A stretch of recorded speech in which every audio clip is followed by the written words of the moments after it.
Today we're looking at the first 10 things you should do if you get your brand new Apple Watch Series 10. Now I broke this video down in basically two parts. First we will check out how to customize your Apple Watch, and then we will take a look at some essential settings you should change. Alright, to start things off, let's take a look at customizing the Apple Watch Series 10, since there are super many things you can do, but my favorite one is to customize your watch face. Now like this, you can really make this watch your own. So there are two ways of customizing this watch. You can either do it directly on the watch, or you can do it on your smartphone. So by long pressing on your home display, you will get to a selection of watch faces. By default, you will only get this flux watch face, but if you swipe to the side, you can click on the plus symbol, and right here you will find plenty more watch faces. Right here you will find a classic activity analog one, you have astronomy, GMT, gradient, and many more. You can basically scroll forever. Now on your smartphone you also have the face gallery, and right here you will find even more options even within the different categories. Now in all honesty, it's a little bit easier to do on your smartphone. Now if you want to customize your watch face, just click on the edit button and start customizing, and there are super many ways to do so. Depending on the watch face that you are on, there are different things that you can customize. Now on this flux watch face, you can change the style of the numbers by scrolling up and down. Then you can change the overall style of the watch face and all of the colors. Now on other watch faces you can also customize the complications, and that's probably the best part about it. On a GMT watch face, for example, you can change up to 4 different complications. Just click on one and you will get to a list of many more complications that you can use. You have things like your workouts, there's your wallet, Spotify, all of your health metrics, maps, and many more. But again, it's probably a little bit easier to do on your smartphone as the screen is a lot bigger over here. And now once you set up all of your complications, you can interact with those right from your home display, and you don't need to look for the apps in the apps menu anymore. The next thing I would do is to change the app layout. By default it is set to a grid layout, which we all know from Apple, but you can also change it to a list layout. All you have to do is to scroll all the way down in your app menu, and right here you can change it to a list.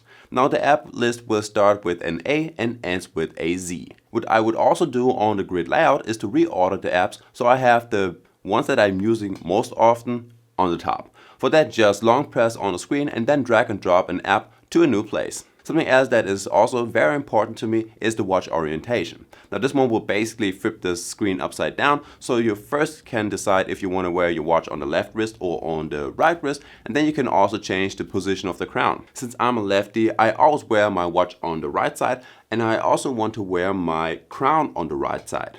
Like this, the crown won't get in the way when I'm doing any exercises like push-ups. Right here, the crown will push against the back of your hand sometimes, and that's a little bit uncomfortable. Next up, let's talk about your notifications and how you can actually save a little bit of your battery life right here. I think by default you get all of the notifications that you would also get on your smartphone, but you can also toggle specific notifications off. Now for this one, go to your notification settings on your phone or on your watch, and then you can scroll down until you see all of your apps. I really just need notification from WhatsApp, my banking apps, and maybe YouTube, but that's it.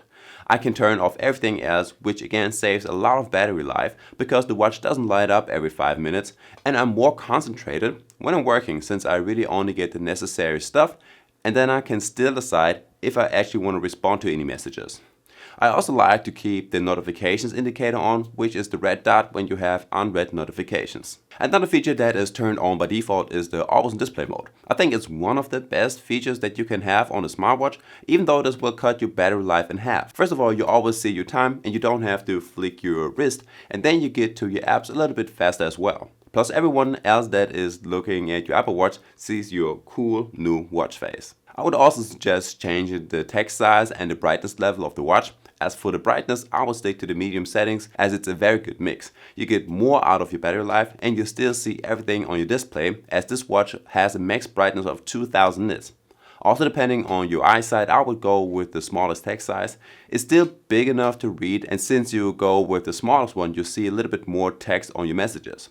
The bigger the text size, the less you see on your messages and other texts. Now the Apple Watch Series 10 also comes with the emergency SOS feature, and there are different ways to activate it. First, you have to set up an emergency contact. Right here you can just choose a contact from your contacts list, and then you can toggle on different features. First up, you can manually activate the SOS emergency by long pressing your crown button, but the great thing is that it will also activate by itself, either when it detects a serious crash, whether it's in your car or on your bike, and then it also detects a hard fall.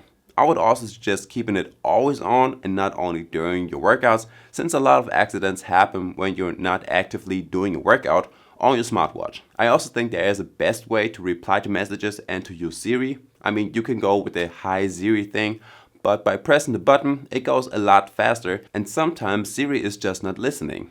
And as for your messages, it doesn't matter if you have the bigger 46 or the smaller 42mm version of the Apple Watch 10. The keyboard is still small on both of them, so I would suggest going with the Speak to Dictate feature. It works so good.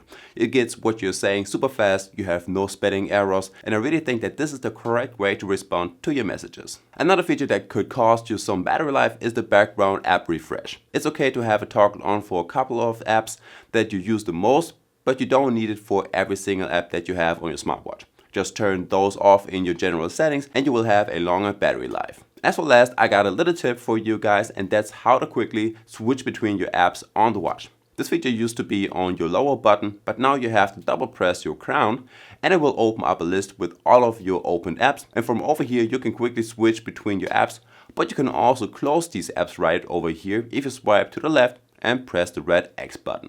And guys, there we have it. Now I also compared the sizes of the 46 and the 42mm version in another video. Just click right here to get right to it.